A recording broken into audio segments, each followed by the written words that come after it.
Do you ever stop and ask yourself, why are some people more successful than others? Why do some people make more money, live longer, and have better relationships? Is it luck? Is it talent? Or is there something deeper that separates them from the rest? The year was 2019. I was in my 10th grade, and at that time I had only one goal: to study as hard as I could and get the highest marks possible. And I was doing well. I was the topper in my school. I was confident that if I kept working hard, my future would be secure. But as 2020 approached, something strange started happening. Everyone around me began asking the same question: what will you do next? What do you want to become in life? How do you find your purpose?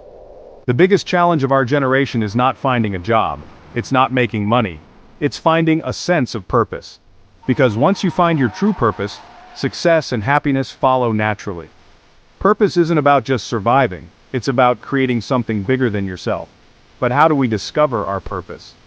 Most people tell you to visualize what you want in life. But I found something even more powerful: visualizing what you don't want. Think about it.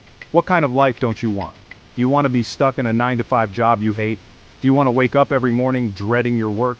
Do you want to live a life where someone else decides your salary, your holidays, and your daily routine? For me, this was my negative vision.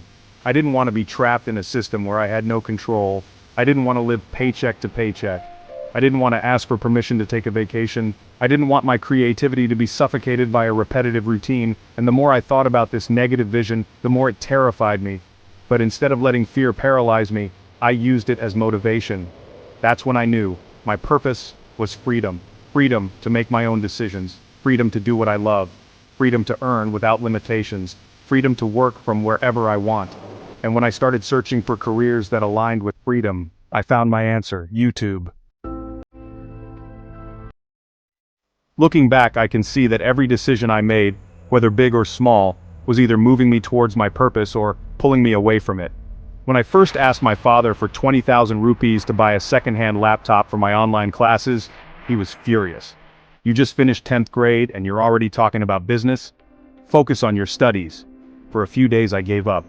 I convinced myself that my dream was foolish. But those days felt empty. I had no motivation, no excitement, no drive.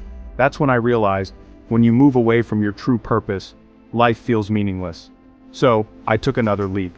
I started again, even without my father's approval. And as I kept going, I discovered a simple truth: no one can define your purpose for you. If you feel lost, stop asking, "What should I do?" Instead, ask, "What kind of life do I want to avoid?" And then take the opposite path. Because once you understand your purpose, everything changes. Success isn't about money or fame. It's about living a life that feels right to you. So tell me, what's your purpose?